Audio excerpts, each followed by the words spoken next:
ಜಿಲ್ಲೆಗೂ ಉಚಿತ ಆರೋಗ್ಯ ಸೇವೆ ವಿಸ್ತರಣೆಯ ಸಂಕಲ್ಪವನ್ನ ಮಾಡಲಾಗಿದೆ. ಉತ್ತರ ಕರ್ನಾಟಕದ ಪ್ರತಿ ಜಿಲ್ಲೆಗಳಲ್ಲಿ ಉಚಿತಗಳಿಗೆ ಚಿಂತನೆಯನ್ನ ಮಾಡಲಾಗಿದೆ.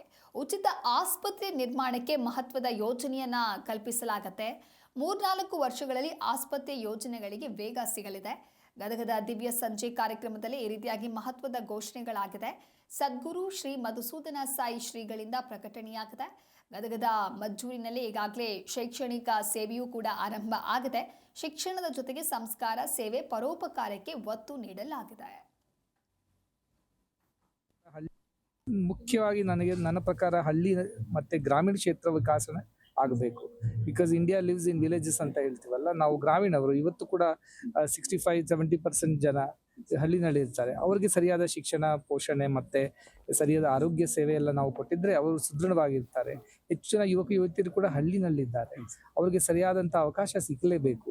ಆ ಹಳ್ಳಿನಲ್ಲಿ ಆಗ್ತಾ ಇಲ್ಲ ಅಂದ್ರೆ ನಾವು ಎಲ್ಲರೂ ಕೂಡ ಸೇರಿ ಅಂತ ಮಕ್ಕಳಿಗೆ ನಾವು ಆರಿಸ್ಕೊಂಡು ನಮ್ಮ ಮಕ್ಕಳ ಹಾಗೆ ನೋಡಿಕೊಂಡು ಅವ್ರಿಗೆ ಅವಕಾಶ ಕೊಟ್ಟರೆ ಅವತ್ತು ಈ ಭಾರತ ರಾಷ್ಟ್ರ ನಿರ್ಮಾಣಕ್ಕೆ ಒಂದು ದೊಡ್ಡ ಶಕ್ತಿ ನಮಗೆ ಸಿಕ್ಕುತ್ತೆ.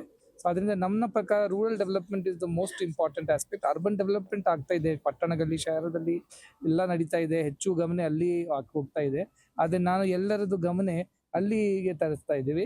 ಅಲ್ಲಿ ಇದ್ದು ಮಕ್ಕಳಿಗೆ ನಾವು ಸರಿಯಾದಂತ ಅವಶ್ಯಕತೆ ಏನಿದೆಯೋ ಅದನ್ನು ಪೂರೈಸಬೇಕು. ಅದಕ್ಕೆ ನಾವು ಪ್ರಯತ್ನ ಮಾಡಬೇಕು. ಮತ್ತೆ ಶಿಕ್ಷಣದಲ್ಲಿ ಚರಿತ್ರೆ ನಿರ್ಮಾಣ ತುಂಬಾ ಅವಶ್ಯಕತೆ. ಈ ಹೊಸ ಪೀಳಿಗೆಯಲ್ಲಿ ನಾವು ನೋಡಿದಾಗ ಒಂದು ಶಕ್ತಿ ಇದೆ, ಸಾಮರ್ಥ್ಯ ಇದೆ, ಒಂದು ಕ್ರಾಂತಿ ಭಾವನೆ ಕೂಡ ಇದೆ. ಅದು ಸರಿಯಾದಂತ ದಿಕ್ಕು ಮತ್ತೆ ಮಾರ್ಗದರ್ಶನ ಇಲ್ಲದ್ರಿಂದ ಅವಾಗ ಅವರು ತಪ್ಪದಾರಿಗೂ ಹೋಗ್ಲಿಕ್ಕಿದೆ. ಅದರಿಂದ ಸರಿಯಾದಂತ ಚರಿತ್ರೆ ನಿರ್ಮಾಣ ಮಾಡೋದು ಶಿಕ್ಷಣ ಎಲ್ಲ ಸಂಸ್ಥೆಯಲ್ಲಿ, ಸ್ಕೂಲ್ಸ್ ನಲ್ಲಿ, ಕಾಲೇಜಸ್ ನಲ್ಲಿ ಮಾಡಬೇಕು.